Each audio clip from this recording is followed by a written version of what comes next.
Hey guys, how's it going? It's Al. Week 9 on DraftKings. The weekend is fast approaching. The Sunday slate is going to kick off just 2 days from right now. We're going to talk about a whole bunch of NFL DFS questions for this Week 9 slate on DraftKings or FanDuel or wherever you guys want to talk about. Every Friday, we take kind of a 30,000 foot view. We're not landing just yet, but we are preparing. Our seat backs and trade tables are in the upright position. We are on final descent into this slate, and so I'm going to spend the next 45 minutes to 1 hour talking to my chat over on twitch.tv/Al_smizzle. That's a hint for you to know where I am live 6 days a week, every day except Saturday during football season. If you want to join the Smiz gang and be over here and talk to me, I'm also live 45 minutes before lock every single Sunday.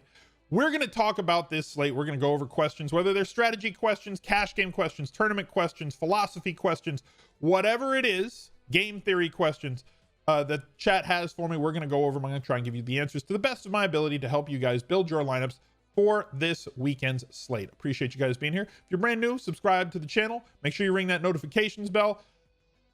Drop a like on the video. This video tends to hover around 20,000 views. I need 2,000 likes plus on this video. That's up to you. Cost you absolutely nothing. One little click on the thumbs up. Appreciate you guys. Let's bring in the chat. Justin Jackson has the second most total touches without a touchdown behind Frank Gore. Bad luck or lack of red zone touches. I'm going to have to dig into that. I don't have the answer for you right now at this second. Obviously, I have my sheet that goes over end zone touches, and I can look at that off stream. We'll handle that in Discord. Somebody probably will get after it and get you that answer if I don't before they do.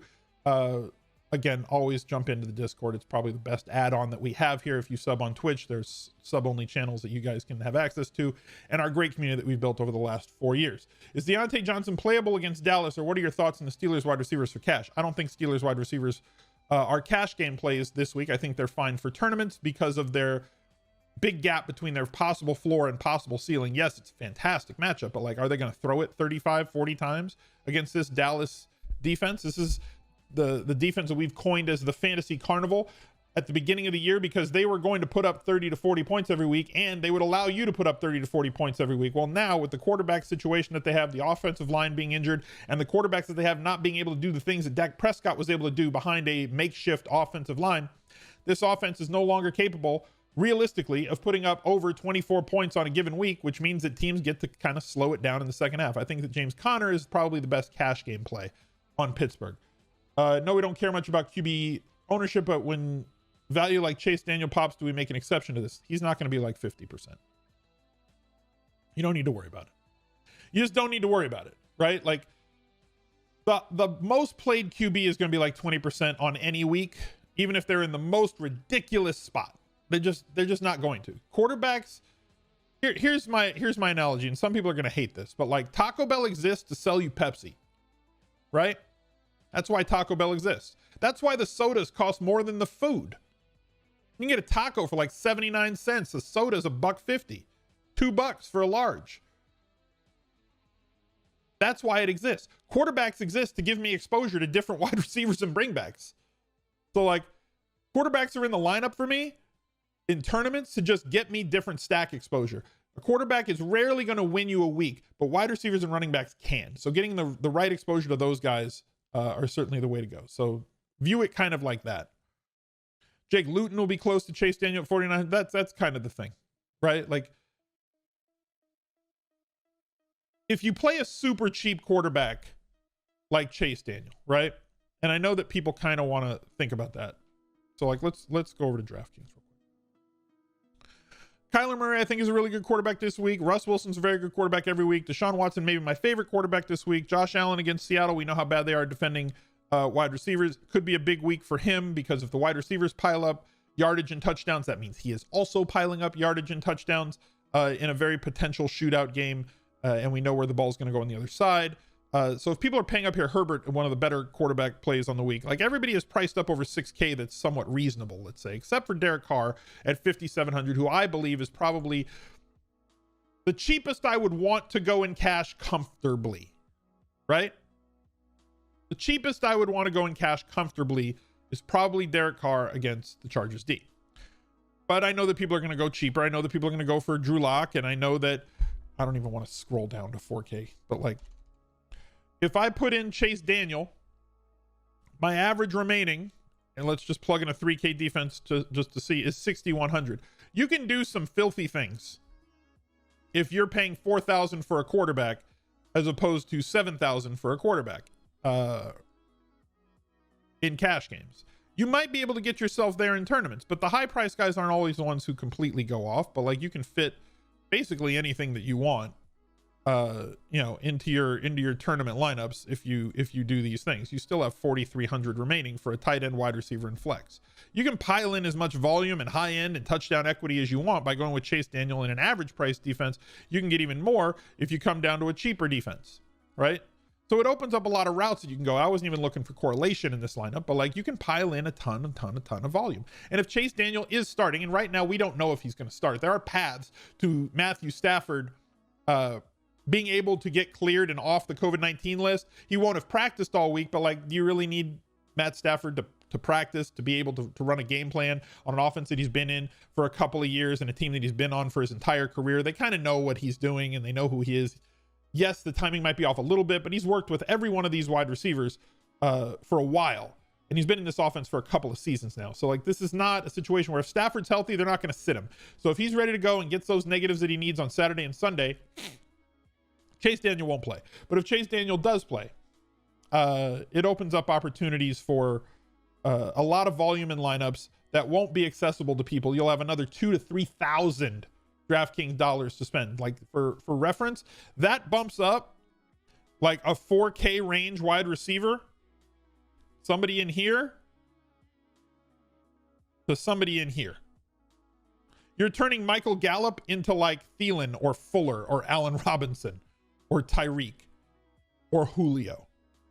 Like it's a massive jump in what you can do with one more player on your roster. Or you can bump up to 2,500 price guys. Somebody like Chase Claypool, Moore, Cooper, Cooks. A lot of guys in this range that are way different than the price expectation or the point expectation from guys like Larry Fitz, Pittman, Gallup, Miller, Keelan Cole. So it allows you to really jump up your lineup if he's there. But he has a lot of paths to like a 7-point day. But if he has a 16 to 20 point day, Chase Daniel, if he's a starter, you can pile up a lot of things. And you'd have to focus, in my opinion, more on secondary correlated stacks as opposed to stacking and bringing back the quarterback. How excited are we that the weather in Western New York is nice this weekend? I mean, if it was super windy, that would suck. Can we look at 4,500 to 5,500 wide receivers? Sure. Favorite running back on the Dolphins? None. I hate that situation this week. I can't stand it. Like, if Breida was healthy, chat, tell me right now. Here's a question for chat. If Breida is completely healthy, how many touches do you think he gets in a situation where he's healthy 100%? And he's not healthy 100%. He's missed 2 practices. We're going to have to wait the Friday practice reports. He may or may not play. But if he plays, let's consider that he is fine and he plays. What is the ceiling of touches that you expect from Matt Breida? I'm going to ask you a follow-up question to that. How many of those carries are going to come inside the 5-yard line?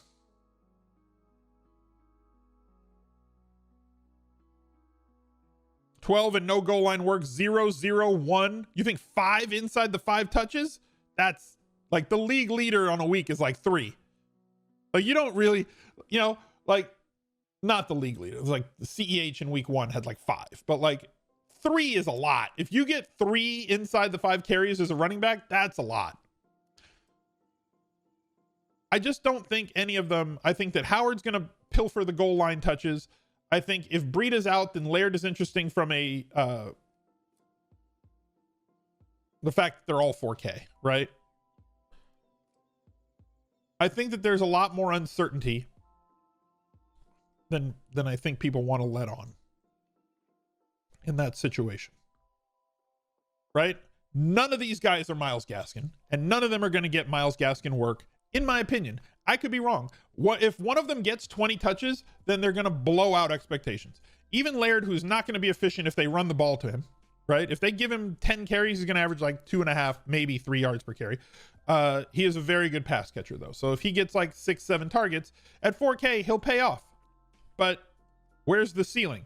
Same thing with Breida. If he plays, I think there's more of a ceiling than if Laird is the guy. But again, he's going to get a max of like 6, 7, 8 carries. You're essentially rostering James White. And people seem very excited to roster Matt Breida. And I think he's fine if he plays, right? If he plays, he'll play a low percentage of the snaps. He'll get 5 to 9 carries and like 4 to 7 targets. So like, it's not going to be a situation where if Breida plays, he's going to get like 20 touches and inside the 5 work. That's just not who he is. You know, it just isn't. So we have to understand that. And like I said, if Tariq Cohen was 4K, why would you, would you be super excited to play him? Or if James White was 4K, would you be super excited to play him? You'll play them, right? You'll be like, you know what? I like it.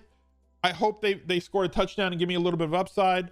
But like, honestly, I know what I'm getting when I buy into this. I just want you to know what you're getting when you buy into any one of these running backs, whether it's Howard, whether it's Laird, whether it's Breida, whether it's possibly Salvon Ahmed. You know? I can't right now on Friday say that I want to roster any of these guys with any sort of extreme confidence that they are going to be the value play and break this slate. View the pass catching guys like they're Tariq Cohen. View the pass catching guys like they're James White. Treat them accordingly. Which means if they're the guy, if Breida's out and Laird is the guy, treat him like you would James White. You're not going to have 60% of James White on pretty much any slate ever unless everybody else is injured and you know he's going to get all the run.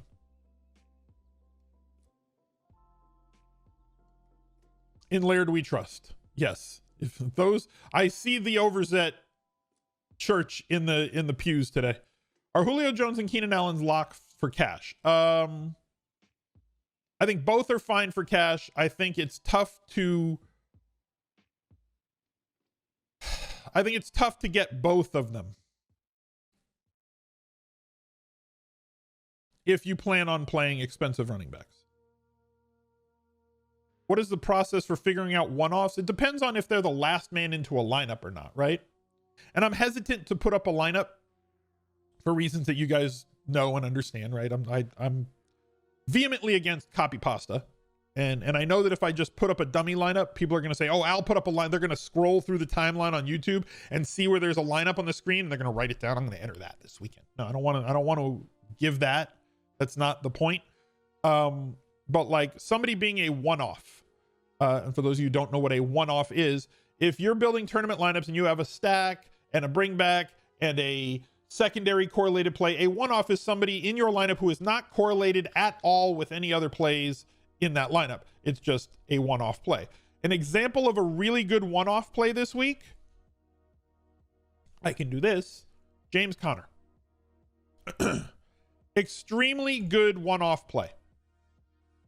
I don't need to correlate him with anything. I don't need a bring back play on Dallas. He's just a really good play. Should get 20 touches against a defense that's terrible. Does get the majority of the inside the 5 work on his team, though he can get vultured as anybody else. He can get vultured by Claypool, who they have thrown multiple balls to when they get inside goal to go situations inside the 5 or goal to go situations. And he has scored on a few of those. Or he could get vultured by Benny Snell on a touchdown. If you're going to play James Conner, you're hoping that that doesn't happen. You know, but he is a solid one-off play at his price. He's a good points per dollar play. He has a really good projection. I believe that he has a very good floor and access to a good ceiling. Ceiling being defined as like 3 catches, 120 yards rushing, and 2 touchdowns. Right? I think that would be considered a ceiling game for James Conner this week. So 15 points, 27 points plus receiving yards. Right?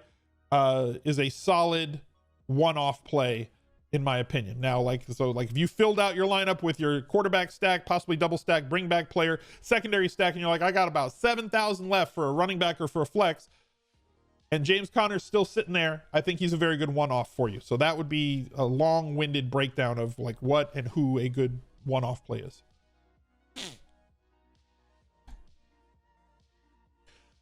Dobbins, Justin Jackson, and Gibson okay for single entry GPP, or do you think you should get a 5-box running back stud in there? I think that they're all good.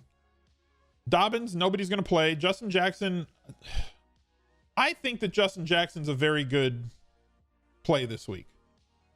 I really, really do. And I think he's going to be less than 10% in tournaments. And I kind of don't know why. Right?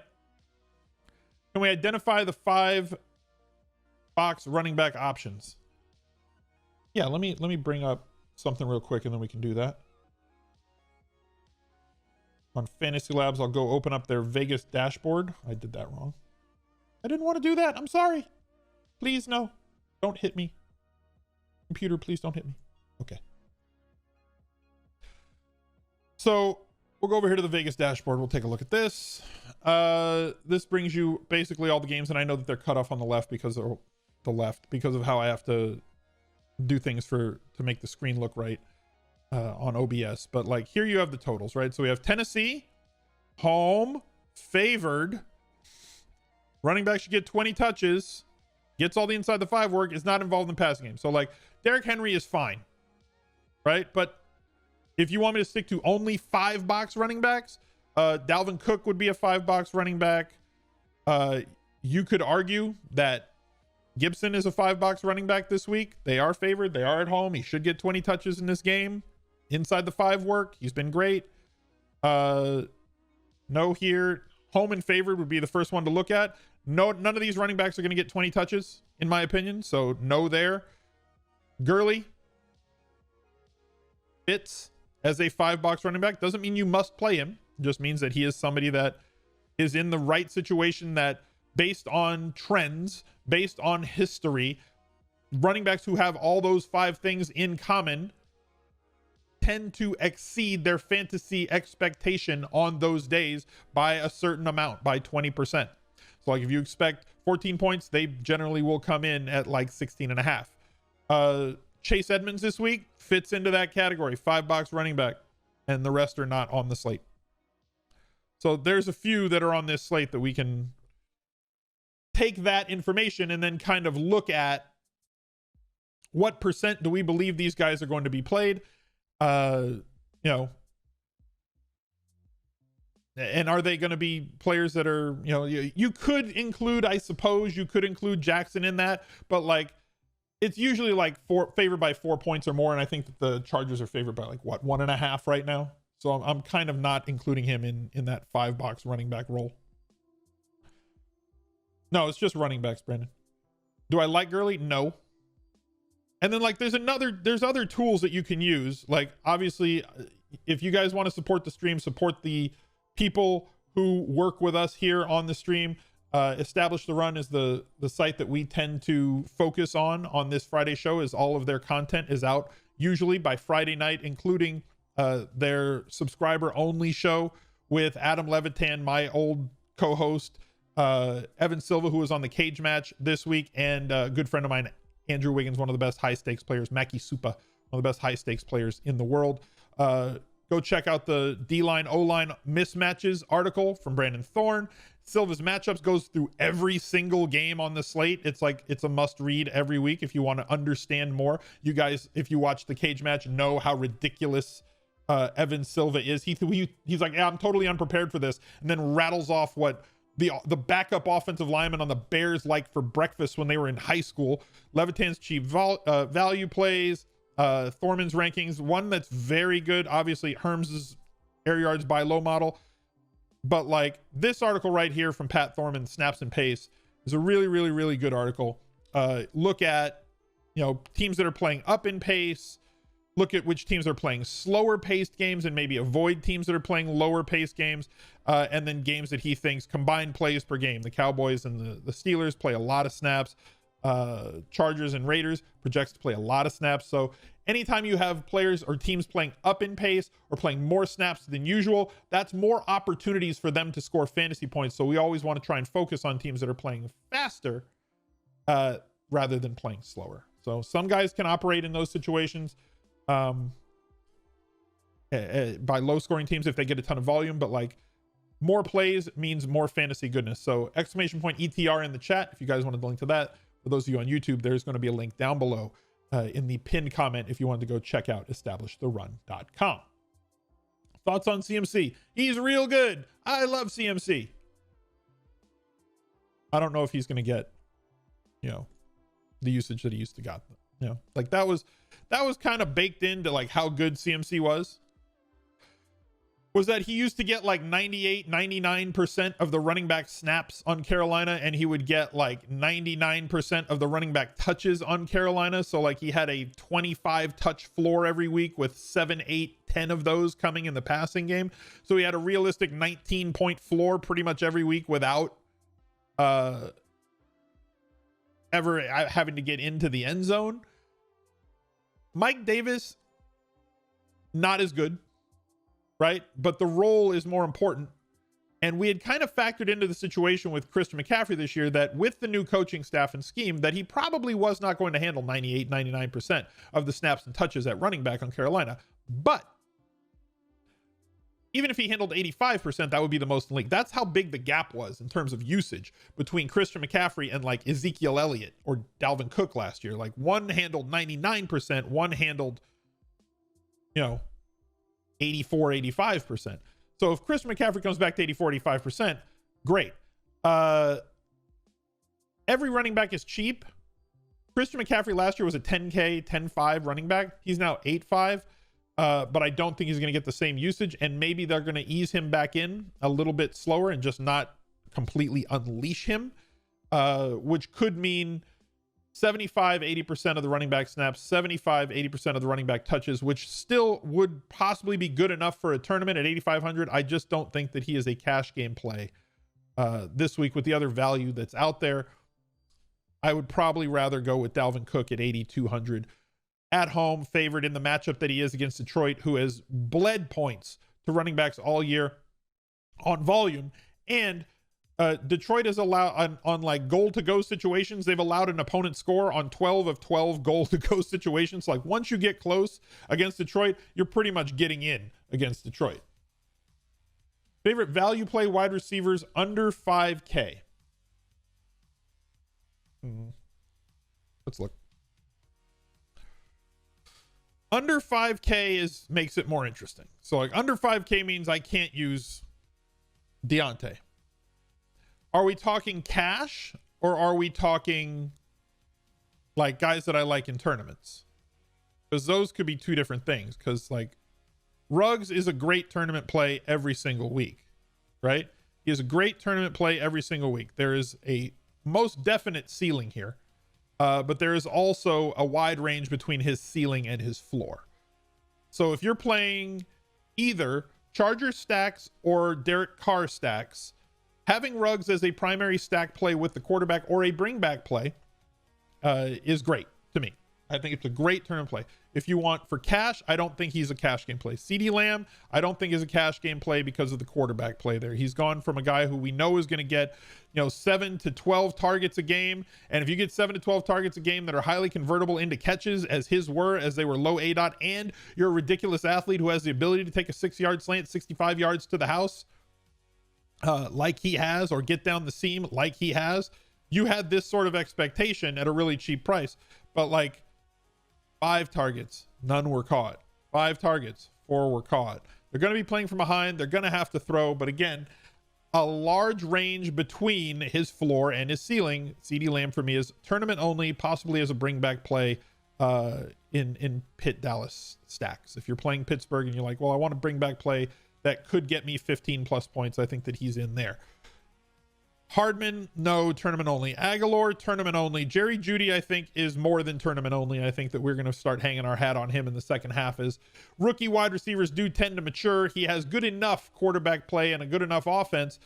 And like, he's just open like all the time. He's a ridiculous talent at wide receiver.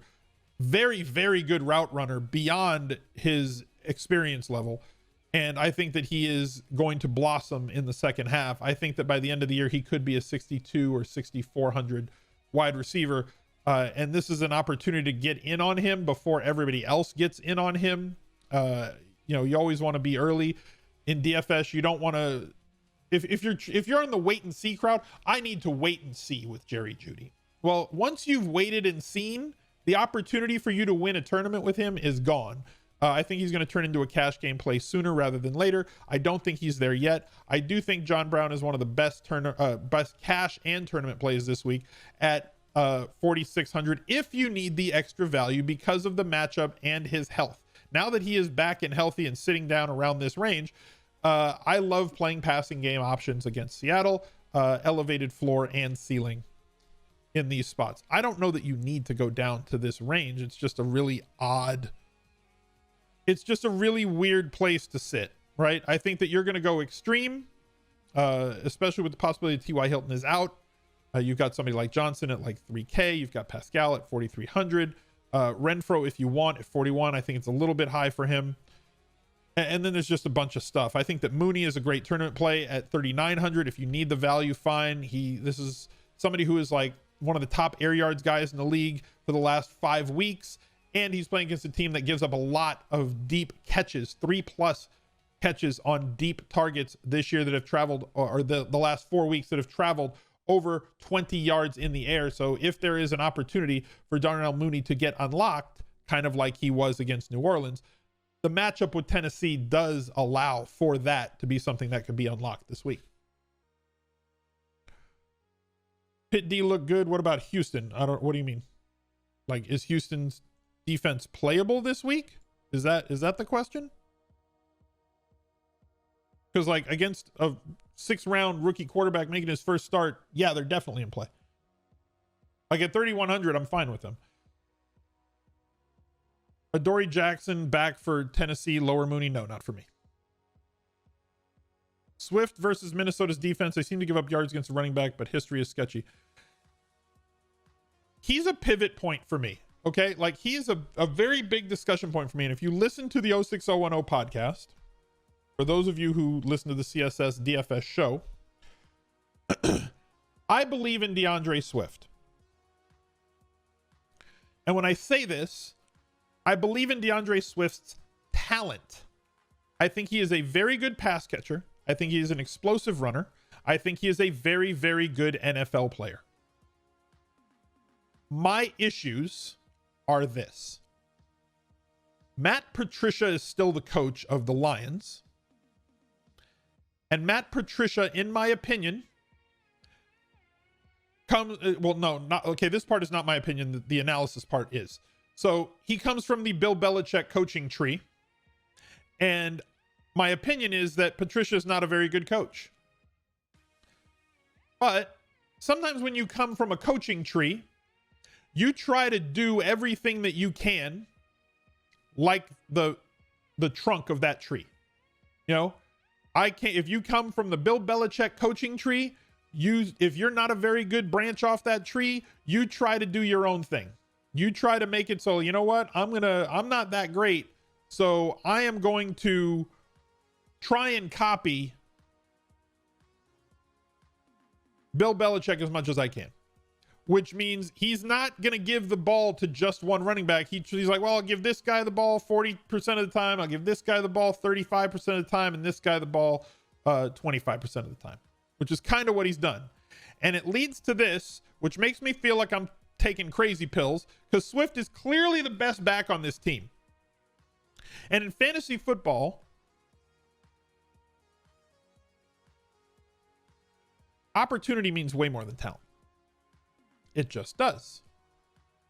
So if Swift is going to get all of the opportunity, and there were things that Mike said on our podcast this week that lead him to believe Swift played the most snaps out of any game and the highest percentage of running back snaps of any game that he has played this year. The Lions ran very few plays last week, and he ran the ball. He had 6 attempts, but they only had like 12 running back attempts last week anyway. So he had 50% of the running back carries.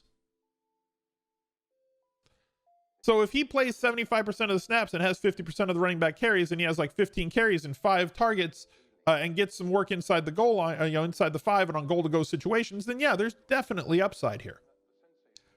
The problem is there's also this in a close game. There's also this in a close game. This touchdowns are highly variant and not all that predictable unless you're getting massive end zone targets if you're a wide receiver, or a lot of inside the 5 carries on an offense that gets in goal to go situations a lot. Touchdowns are highly variant. So you take this touchdown away from him, he has an 8.8 fantasy day, and it's not like, well, he's done well through, 3 of the last 4 weeks. Scored a touchdown here. What did he really do this game? 9 points without a touchdown. 8.8 without a touchdown. 5.3, and then his eruption game here, where he actually got 14 carries, but without that 54-yard run, he was just normal. But he had those 2 touchdowns. He's a highly variant tournament only play for me. I don't want him anywhere near my cash games unless you're just trying to play gamble and you're like, you know what? He's the last man in, and I think he's the best guy at 5K and down. Fine. But if you're at 5K and down, I am not taking Swift over Justin Jackson. And maybe that's going to come back to bite me, and maybe Swift has a big game. But I don't think that he has the floor that Justin Jackson brings. And we have an Adrian Peterson revenge game here. He wants to get out there against Minnesota. He's chomping at the bit to get out there and make things happen against Minnesota. That doesn't mean he's going to get 20 touches. That's not what I'm saying. But you got a coach that I don't think is very good who might just give him 12 touches. Right? And if Adrian Peterson gets 12 touches, that's bad for us.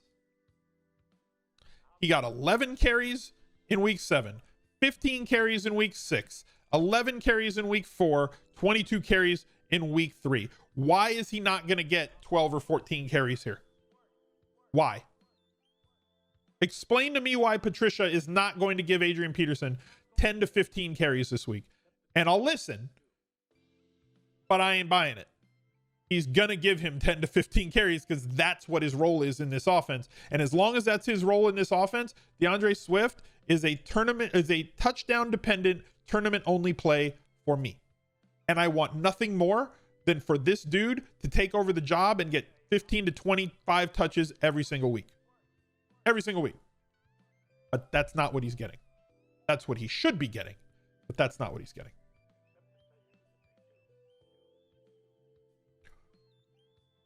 If you want to play him in tournaments, I'm fine with it. Go for it, right? I'm going to have shares of DeAndre Swift in tournaments. I am probably going to try to overweight the field on DeAndre Swift because a couple of reasons. I don't think a lot of people are going to play him. If it looks like 15% of the field is going to have DeAndre Swift, I'm probably not going to have that much. But if he's about 5%, yeah, I'll probably have 15%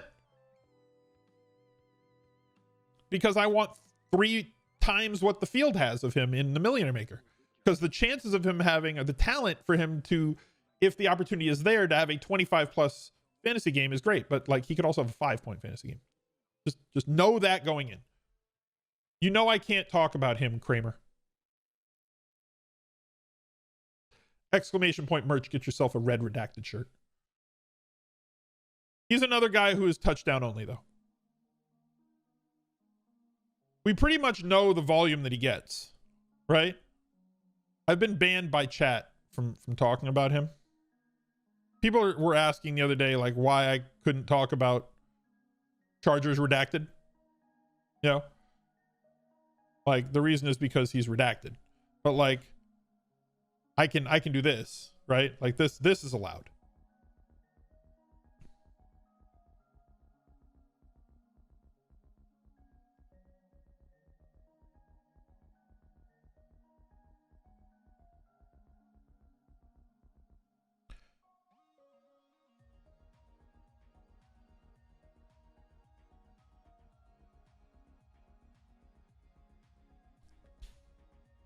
That I can say. He gets pretty predictable volume.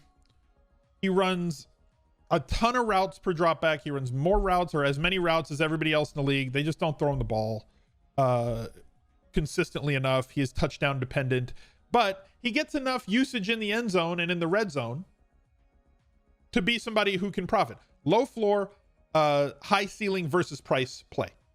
Right? So if you want to do that, go for it. But I love the underlyings, but they just don't throw him the ball. He's out there. He's in the route every time. It's just right? Solid ceiling versus price. Like he could easily 4x, 5x that price. Or he could have like 3 fantasy points. And that's why he's redacted. Because the production does not match the underlying. Hollywood Brown's squeaky wheel. I mean, Hollywood's a great tournament play every week because he can break a slate. Anybody who can break a slate is in play. Have we discussed Gibson yet? I mean, in passing, right? I like what he's growing into, and I think that we're going to see more of this in the second half of the season, right? This is a team on the rise. This is a team that believes in itself. This is a team that plays for one another. We talked about that Netflix show with the Doc Rivers interview, like they interview all the coaches. I still have not watched the rest of those. I have to get back to that. I'm on the one with Mourinho, and I really want to watch that one. But the Doc Rivers one talks about his time when he was, it's a long, like an hour-long interview or 40-minute interview with him. And he's talking about when he was on the Celtics and they embraced this Ubuntu philosophy. I am who I am because of you. And you are who you are because of me. And we are us is kind of the philosophy behind that. And that's what the football team has embraced. It's like we are better as a unit than we are as individuals. So like I used to say, 5 fingers versus the fist, right? What's stronger? If I punch at you like this, or if I punch at you like this, this is stronger. So that's kind of in a nutshell, the Ubuntu philosophy. So like that's what they've adopted. I think that this is a team that we're going to see improve in the second half because of how young they are and how talented they are. You guys know how I feel about Terry McLaurin. I think that Antonio Gibson is very, very good. And we've seen his volume climb to the point where he got 20 attempts in against Dallas. That's kind of what I project for James Conner this week, right? Like you want running backs against Dallas is kind of the way that you want to go. But the talent that he gives us is really in the passing game is where his best talent is. Now they're using McKissick a ton and they're throwing the ball to McKissick a ton. But if he's going to get 5+ targets in weeks where they're not, blowing out the opponent, that's good for us, especially considering the underlyings of the amount of inside the 5 carries that he's gotten, which is tremendous. So there is touchdown reality, like a real touchdown expectation for Antonio Gibson every single week. He's sub 6K against the Giants, who, they're not good. So we've got good volume, pass game inclusion, home favored with an expectation of 20 touches. I think that he is absolutely in play this week. And I'm trying to see where, I'm looking for his projection right now on percent. And he's projected sub 10, 5 to 10% is about where he's projected. That seems too low to me. I don't think I honestly don't see how he's going to end up there. I don't see how he could be 5 to 10%, but if he is, he's underplayed this weekend. If he stays at 5 to 10% in tournaments, I really believe that he is underplayed.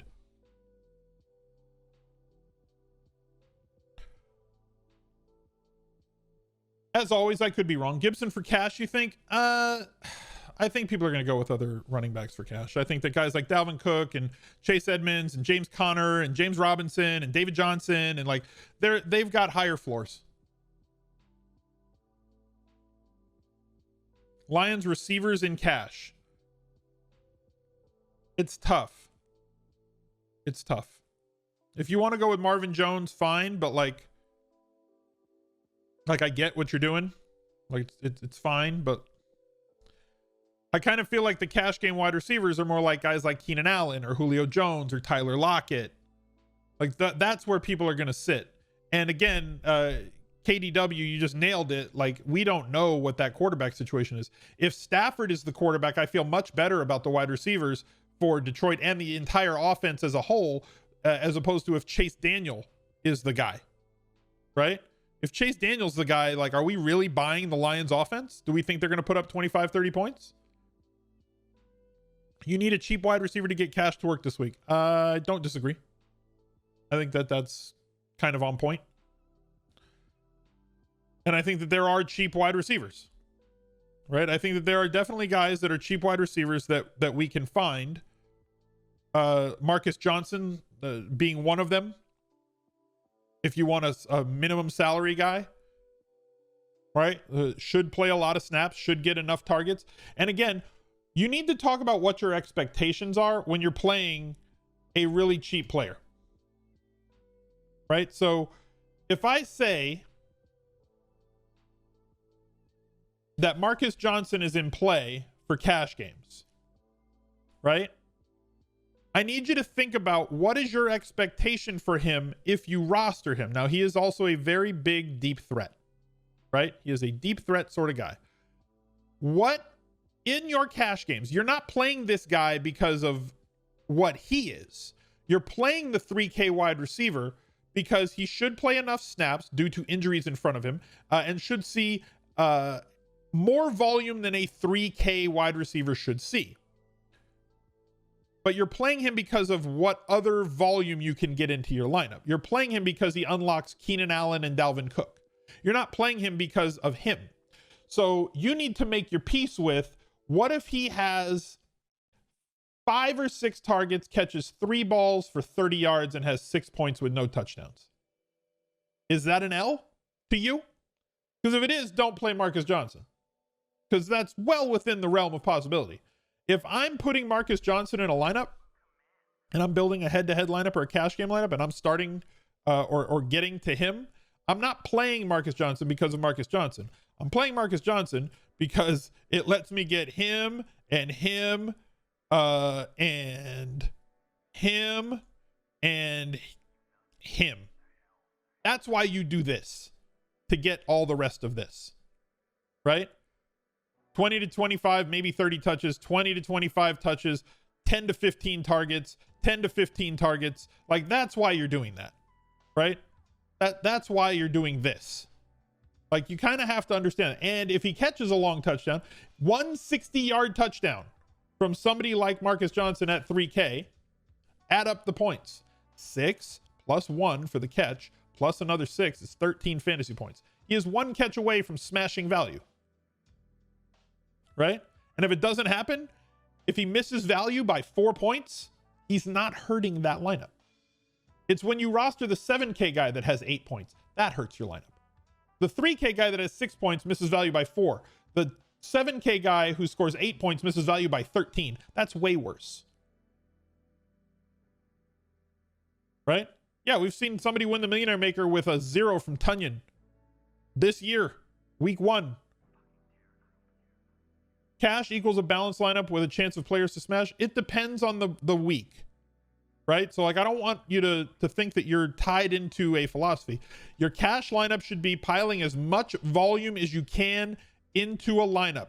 Players that have a really high floor, but also have access to a ceiling. Just because somebody has a high floor does not mean that they don't have access to a high ceiling, right? Dalvin Cook most certainly has a really high floor.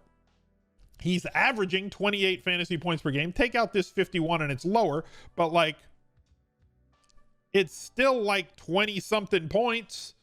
You know, take out the 50 and it goes down to, like, I'm not going to do the math in my head real fast, but like, it goes down to something like 24 points per game. He's priced at 8,200. 3 times 8,200 is 24.6. So, like, he's priced pretty appropriately. You know how many touches he gets. You know he's involved in the passing game, and he's the league leader in rushing touchdowns. So you have a floor of volume, a ceiling with touchdowns that's very realistic on a week in, week out basis. A great matchup against Detroit, who bleeds yards and is very forgiving when the opposing team's in goal-to-go situations. Really high floor running back with a ridiculous ceiling. James Conner, really high floor running back based on his touches expected per game on games that he stays healthy, against a really good matchup, favored by about 47 points this week against Dallas. Could theoretically have really good field position, should be in goal-to-go situations at least more than once in this game. Keenan Allen, so high floor, high ceiling. We discussed his possible ceiling, right? 130 rush yards with 2 touchdowns is a ceiling game for James Conner. And 100 yards rushing with 3 catches is a floor. So that's like a 13, 14 point floor. Keenan Allen, every game that he's been healthy since Herbert took over, he has had over 10 targets per game. So really high floor. And these are low ADOT targets with the ability to get into the end zone from time to time. High floor, high ceiling, That's what you want to focus on for cash. You want really high floor, really high ceiling guys. If you want, the thing for me is Julio Jones, theoretically really high floor player. We know that he is a really high ceiling player. The issue for me, same thing with Allen Robinson, right? Theoretically a very high floor player. Quarterback play is the issue here. Tyler Lockett has a much lower floor than people are willing to admit. And I believe it's a Lockett week. I think that this is a Lockett week over DK Metcalf week. And I like DK Metcalf this week. Right? I don't hate DK Metcalf this week. People want to... I'm a shades of gray guy. I'm not, grand champion stuff on a rock. This does not mean that DK Metcalf sucks. You guys know that I think DK Metcalf for the next 5 years could be one of the top 3 wide receivers in the NFL. I think that he is an emerging all-pro. Right? All NFL type player. Not just all-pro, but like all NFL. And Tyler Lockett, I think, is the play this week out of the two of them because the Seahawks tend to take the path of least resistance, or Russ Wilson, I should say, tends to take the path of least resistance when it comes to his wide receivers. And it's much easier to attack Buffalo from the slot this year than it is on the outside with Tre'Davious White and Norman. And Tre'Davious White probably going to shadow DK Metcalf, and neither one of those two travels into the slot, and that's where Buffalo has been abused, is by slot wide receivers. So this theoretically should be a week where Lockett sees 8+ targets, but just know that if you play him in cash, 5, 5, 4, I think it's going to be more along the lines of these 2 weeks where he gets 8 targets, and they're low ADOT targets with the possibility of being a big game. So like this is kind of where I have Lockett this week. But I understand that if I play him in cash, that this could also be where he ends up, as opposed to players like Keenan Allen, who, if he plays this game and stays healthy, does not have, in my opinion, a chance at 4 or 5 targets. And Julio Jones, if Ridley is out, and I expect him not to play this weekend, and if he plays, then I'm wrong and fine, then something changes. Set up your if then if you think Ridley's going to play. I don't see a path, if Ridley doesn't play, to Julio Jones not getting 8 to 15 targets in this game. Right?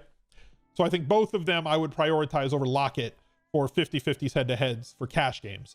And I think that Lockett is the better play than Metcalf. That's why I like doing this show. That's why I like the stream. That's why I like doing this show, is because like I get to hit you guys with the long form. If y'all read Best Buys on ESPN, and that's up now, by the way, my article that goes up every single Thursday, do a Google search for it. Google Best Buys Week 9. It'll show up. First link will take you right to it. I get to explore things and kind of flesh them out. Even on Best Buys, I write an article. I have a 2,000 word cap to talk about like 15, 20 different players. So like, I don't get to really go into it in depth. I try to give you a reason why I like the guy, give you some underlying stats, and then we move on to the next player. But like, I like that I could spend 5 minutes really fleshing out all of these discussions on YouTube and on Twitch. And then usually we do this too before the stream, or before we record the video and after too. So thank you guys for letting me do the long form answer from time to time. I appreciate that. What do I focus on when setting a lineup for tournaments? Correlation. I talk about this all the time, and from the YouTube comments, I understand that you guys are sick of hearing it, but keep doing it.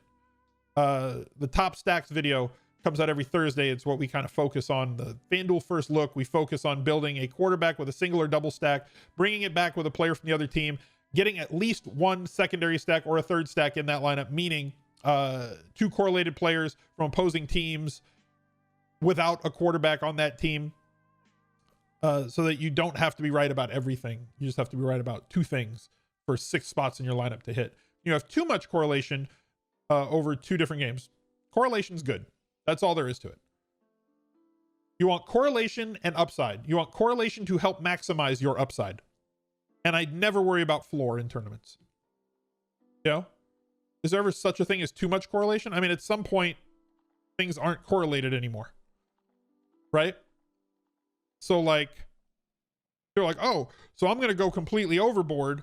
And like, I like this Seattle Buffalo game. So I'm going to play Russ Wilson, and I'm going to play Chris Carson. I'm going to play not Russ Wilson. I'm going to play Josh Allen and Chris Carson and Metcalf and Diggs and Lockett. And I'm also going to get John Brown in this lineup. It's like, at some point, how many touchdowns do you expect? Like, if this game goes for like 90 real life points and there's, 13 touchdowns total, right? Where Carson has 1 and Metcalf has 2 and Diggs has 2 and Brown has 1 and Lockett has 1. Like at that point, it's a little bit too much. You and Embiid, thank you for the 16 gifted. Did that put us at 1,400 subs? Is that what that was? Did you just snipe 1,400? Yeah, I think that does it. It'll register in just a second. It'll put us over it. I got to play this for you, though.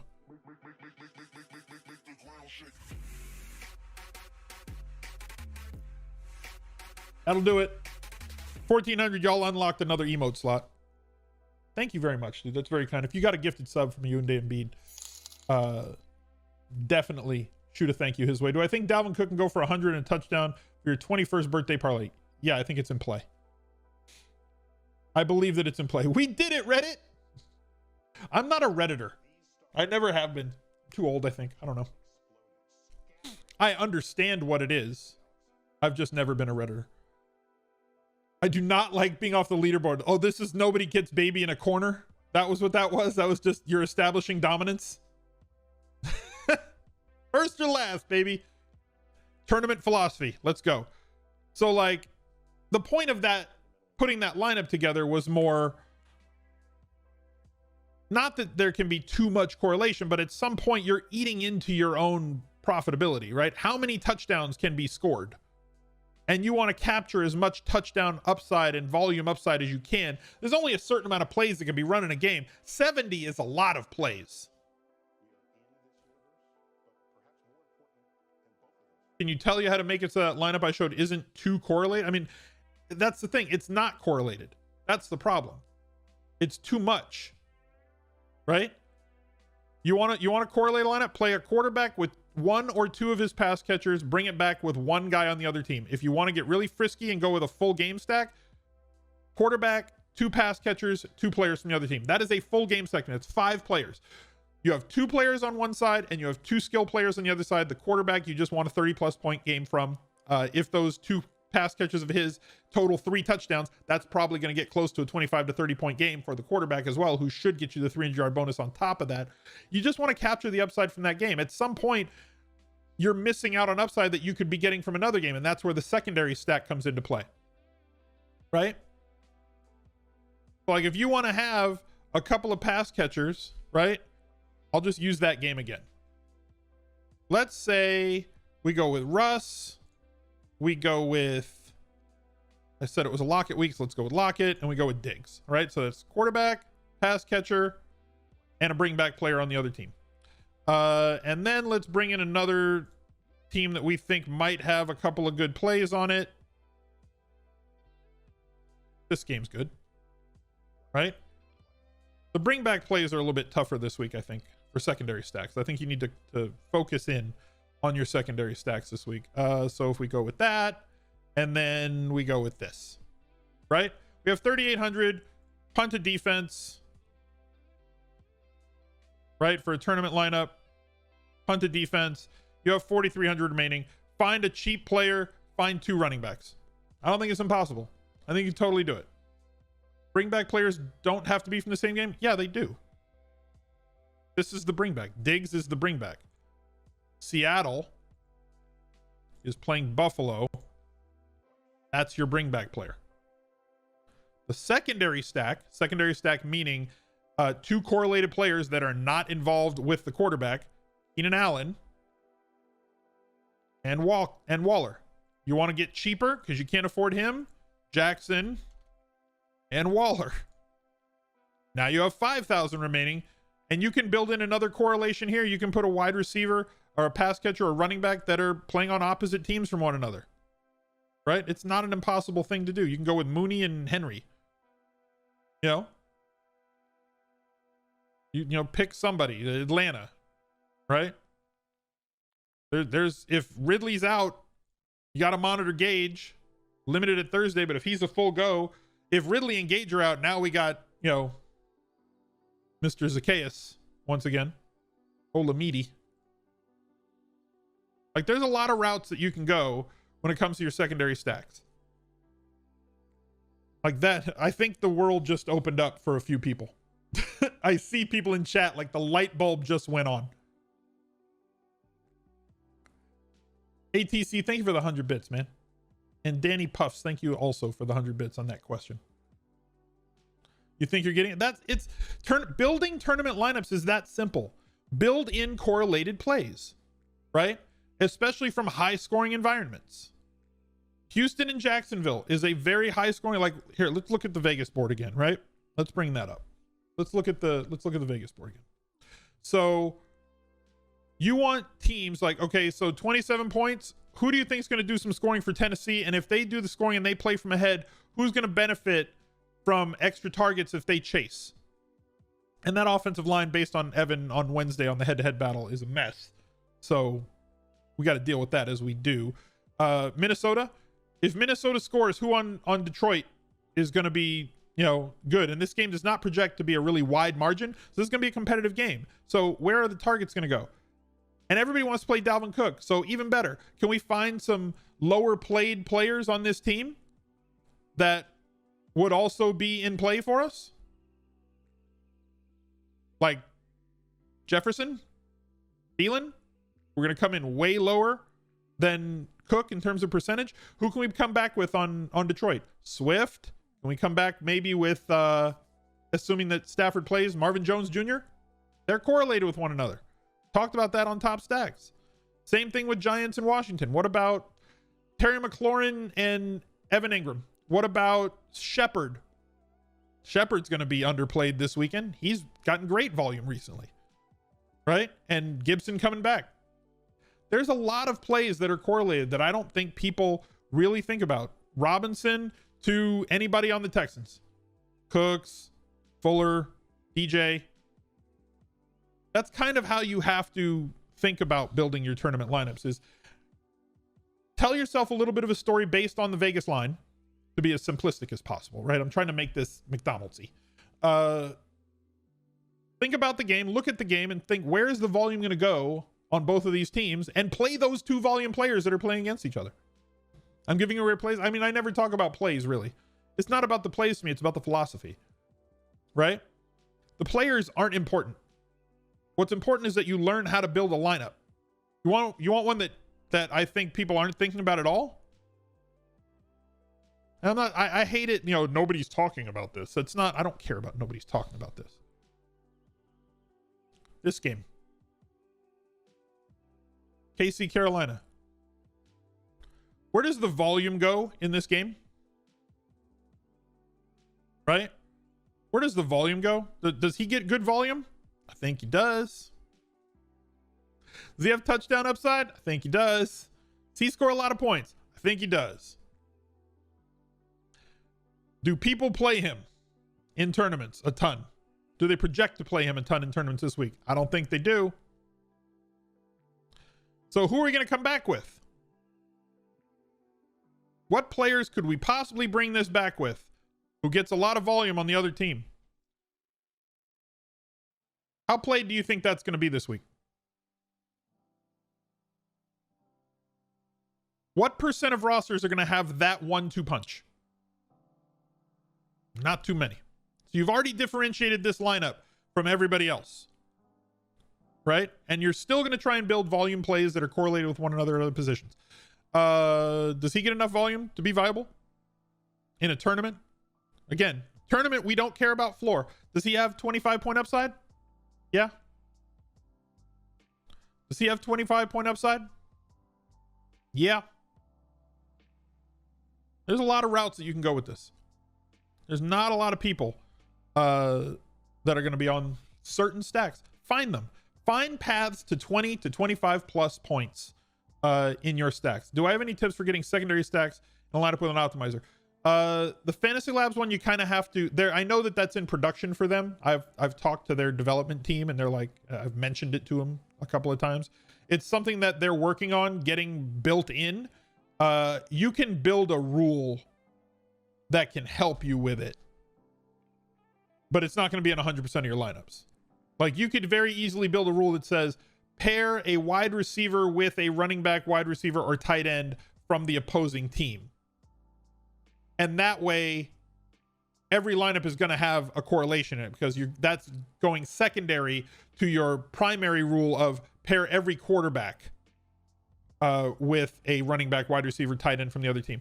Rotogrinders makes it super easy. You can just tell it, put secondary stacks using these specific teams under the stacks rules. It just says build secondary stacks, and put them in 75 or 80% of my lineups using only these teams as secondary stacks. So Rotogrinders really, really, really makes it easy in their lineup HQ. Links to both are down below if you wanted to support the stream by supporting the people that support us. And if you've never used a lineup builder before, I highly suggest that you learn and see if it's something that you're skilled at. And there's plenty of cheap options to get after it, right? There's plenty of ways for you to kind of learn how to do that in the mini-max games, the 10 cent, 50 cent, 25 cent nickel games. But that's going to do it for this video. I appreciate you guys being here. Thank you once again. Best of luck to you on Sunday, and I'll be live Sunday morning, 45 minutes before kickoff on twitch.tv/Al_smizzle. Until then, watch another one of my videos right here. He's a legend.